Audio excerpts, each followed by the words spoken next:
I really have a problem with how it was portrayed on October 7th, because I don't think that what's happening right now is an Arab versus Jewish problem. I think this is an extremism problem, an imperialist problem. Britain decided to give them Palestine without basically asking the Palestinian people if they could take it.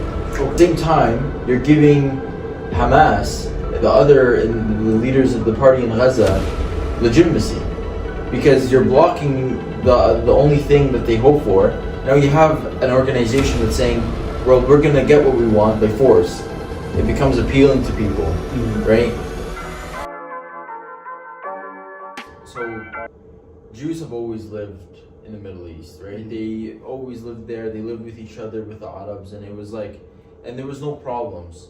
And then during that time, Britain had been involved heavily in the region. So when the Israelis began to, not Israelis, Jewish people began to say that they want a state for their own, Britain decided to give them Palestine without basically asking the Palestinian people if they could take it.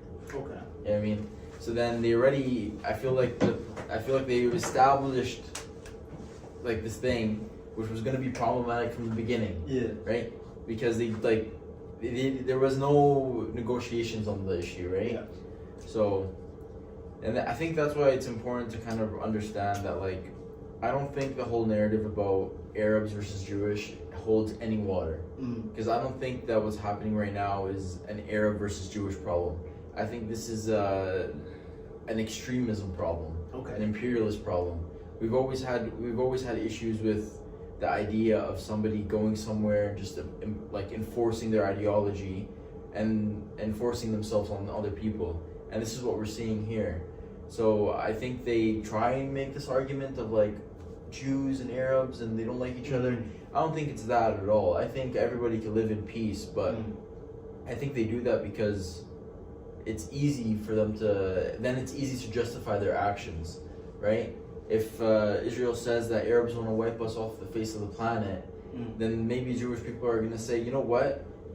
If they create that narrative, then maybe it's okay for us to kill them. You know what I mean? So it's like, it's one of those things where it's like they create this. They want to have these two groups butt heads, because then it gives them an opening to justify what they're doing. Right. So I think that's like a important starting point to note that. Yeah. So. Yeah, 100%. Like, so basically we covered about, like, you know, started with Britain, right? Like they kind of like promised Israel. They promised the Jewish people land, and then which then became Israel, but they never acknowledged or asked the Palestinian people. They kind of just like said this is what it is, right? So it automatically is going to create a problem. Right. So which leads to all these like conflicts. Because I guess they did it for the purpose of like, because they had this like Zionist. Yeah, there was like the Zionist entities, right? The extremist ones that wanted their own state. Right. And the Britain basically like accommodated that. So. Gotcha. Yeah. And it's like, and I like to bring it back to like more like modern day, like I really have a problem with how it was portrayed on October 7th. How, if you look at all news agencies, literally the headlines were Hamas attacks Israel, 1,500 people killed. But they never mentioned that this is not just one instant. This has been a problem for 75 years. There has been things going on for 75 years. And again, we've talked about this, like explanation does not mean justification. Nobody in their right mind is going to sit here and try and defend what Hamas did. But in order to understand what happened, you need to understand what happened before. You can't try to even remotely understand why Hamas did what they did or what's going on without understanding that for the last 75 years, there's been a brutal occupation, apartheid on Palestinian people. And that, whether the people like it or not, all human rights agencies, the UN, Amnesty International, even Israeli human rights organizations, like acknowledge that there is human rights violation and there's an apartheid going on. So that's like basically what, like, it's important to understand that before we jump to conclusions and say, oh, this attack was unprovoked, or unwarranted. I mean, there's definitely a lot more than that. Yeah, like, yeah, it's one of those things where it's like, I've done a little bit of my, like, research on this. Yeah. I'm like, I'm still trying to fully understand it, but yeah, from my understanding, it's like, they're fighting over, like, land, basically, right? Like, it's like, basically, but it's one of those things where now it's almost like, so, you can think about it of two different entities, right? You have the West Bank, right? And that's governed by the PLO. Mm-hmm. Then you have the Gaza Strip. That's Mm-hmm. governed by Hamas. They were elected in government, right? Now the issue lies when you have Israel, a state that does not abide by international law. They do not abide by the UN resolutions. They do not leave any way for the Palestinian people to even get what they want. So then you have automatically, because you block the political road to peace, you automatically discard the PLO, because the PLO has publicly said that what they want is a peaceful resolution. Mm-hmm. They want a political resolution.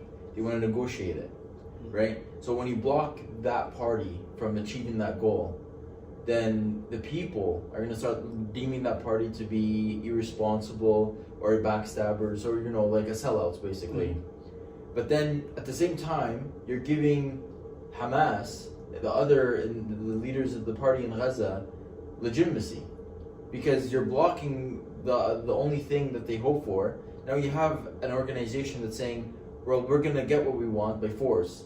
It becomes appealing to people, right?